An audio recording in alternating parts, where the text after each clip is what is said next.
morning, scholars and world changers. This is your Cubby News for the week of May 8th through 14th, 2023. Your Cubby News is being brought to you by the Assistant Principal, Mrs. Brown. Please stand, salute, and pledge. I pledge allegiance to the flag of the United States of America and to the republic for which it stands, one nation, under God, indivisible, with liberty and justice for all. Let us recite the George Washington Carver Creed. I am going to have a great day. I will cooperate. I will appreciate. I will demonstrate love and respect for others and myself. I will complete all tasks to the best of my ability every day. I think I can. I think I can. I know I will.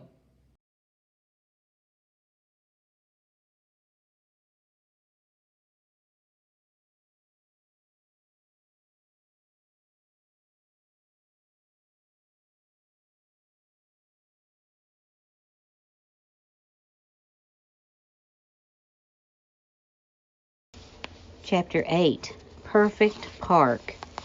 It was almost 9 a.m. when their three buses from the school pulled up to Kelly Park, downtown.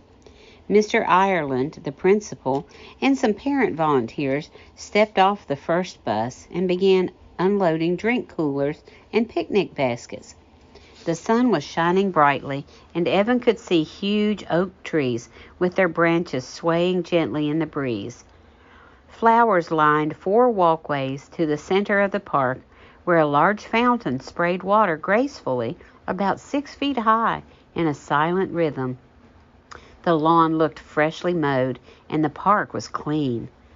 "What a beautiful place to spend Earth Day," Evan whispered to himself.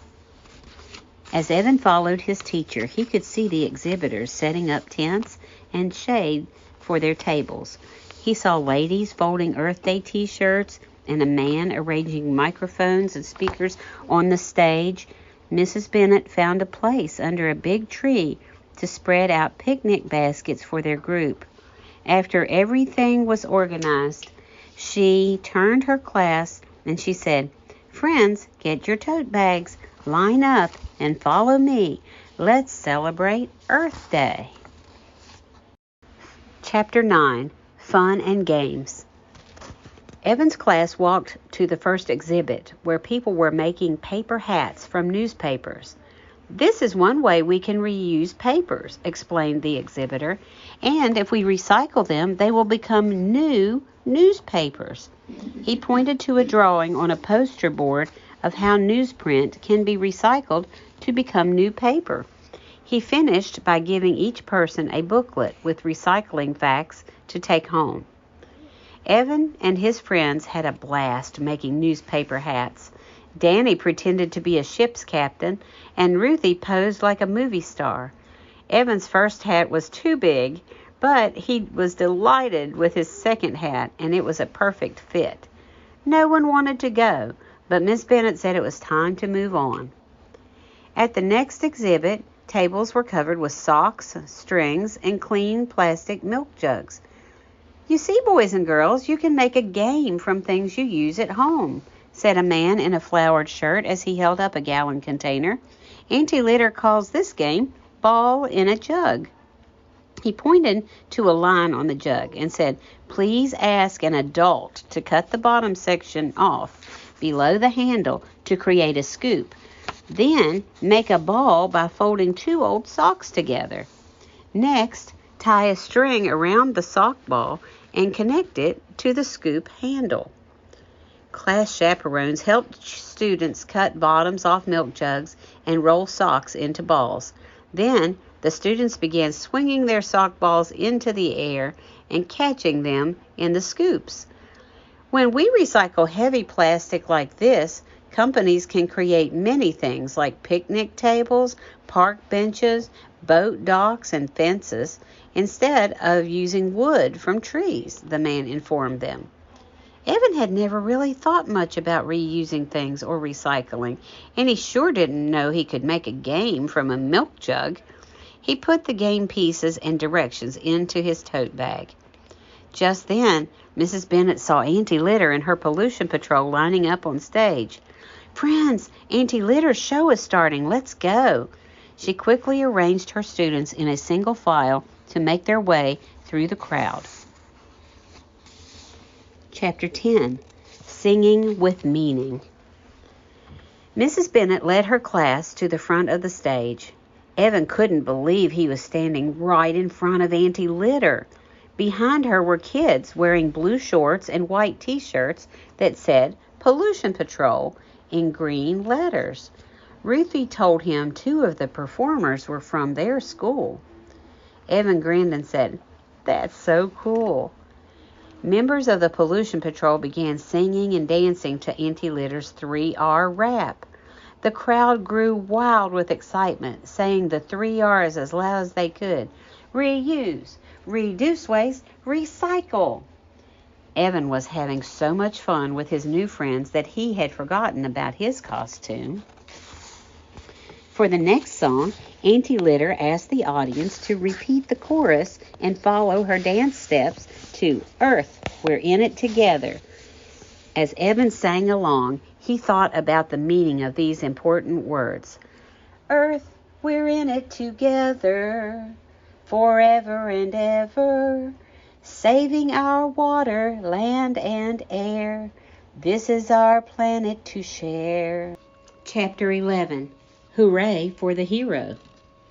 After visiting each exhibit and watching the science show, Mrs. Bennet led her class back to the picnic baskets for lunch. Evan noticed 2 big dogs playfully chasing each other.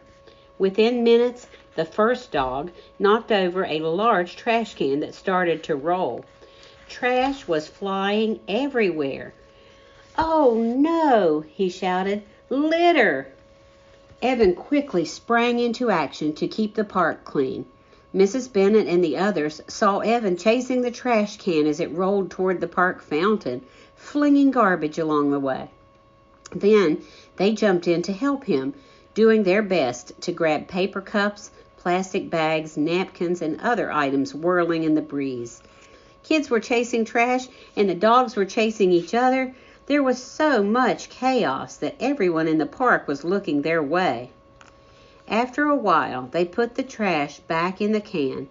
Everyone could see Mrs. Bennet's hair was a mess, her face was red, and she looked exhausted.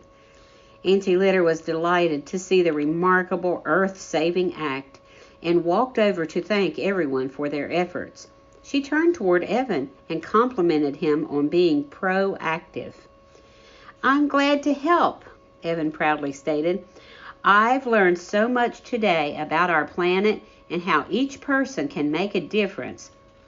Then he added sadly, "Auntie Litter, I need to tell you something.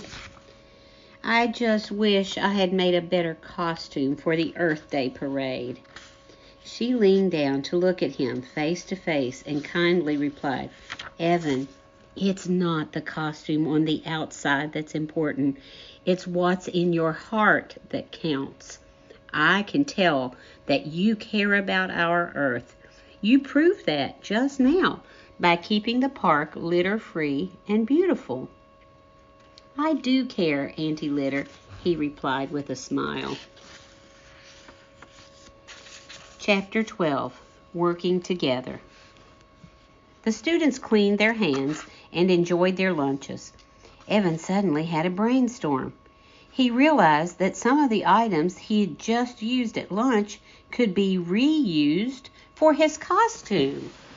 "Ruthie, I've got an idea. Can you lend me 4 shower hooks for my costume?" She could tell that he was bubbling over with excitement, so she quickly reached over to unclamp a few hooks that she could do without. "Here you go," she said, handing them to Evan. "Do you need my help?" Danny added cheerfully, "I'll help too." Evan wanted his costume to show how litter is an everyday problem hurting the earth. So, together, the 3 friends took used items from Evan's lunch bag and clamped them to his paper vest. They attached a paper napkin to the ground in the park scene and an empty fruit cup to the hiking trail. Next, they clipped a small empty plastic water bottle to the lake shore and connected a chip bag to the beach picture. Finally, Evan pulled out markers from his backpack and drew a big picture of anti-litter on the back of his vest with these words. Anti-litter is anti, A-N-T-I, litter. In a flash, Evan put on the decorated vest and topped the costume with his newspaper hat. He proudly announced to his friends, "Now I'm ready to march in the Earth Day Parade."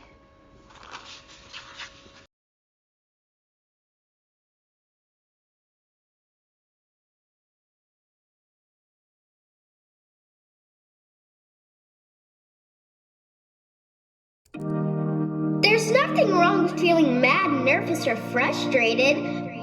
But when you do, give this a try. Just take a deep breath whenever I get angry.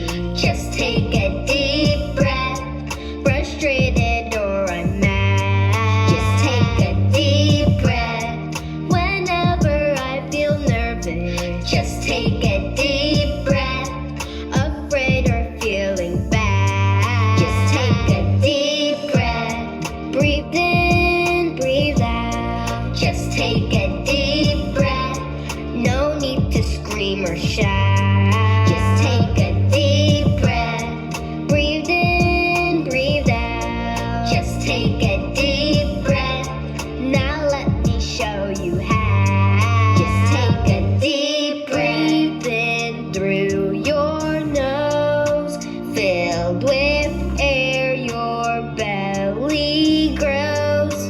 As you breathe, just count to 4, then breathe out and count once more. Now we feel relaxed and free, living life so happily.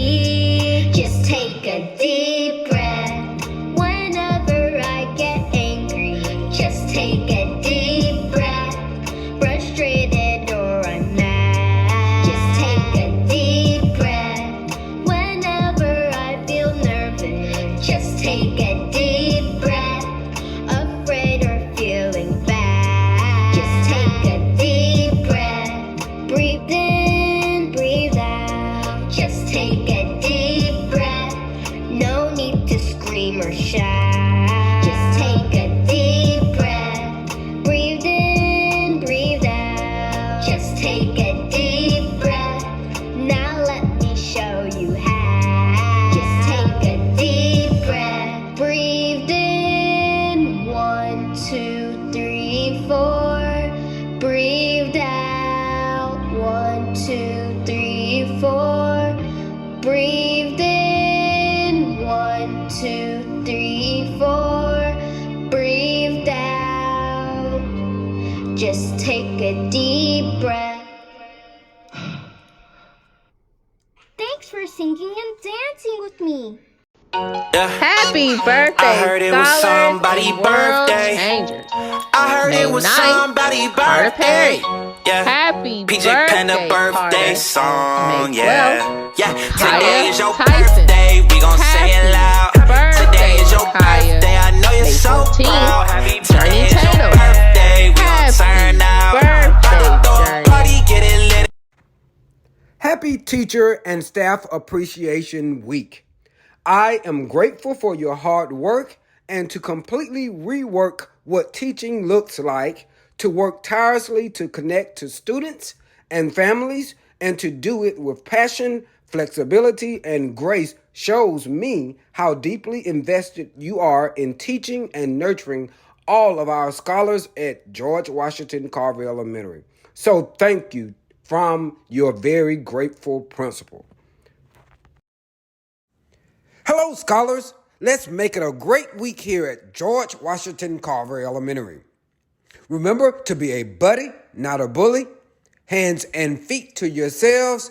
Be great and go forward. Let's have an awesome week. This concludes your morning announcements.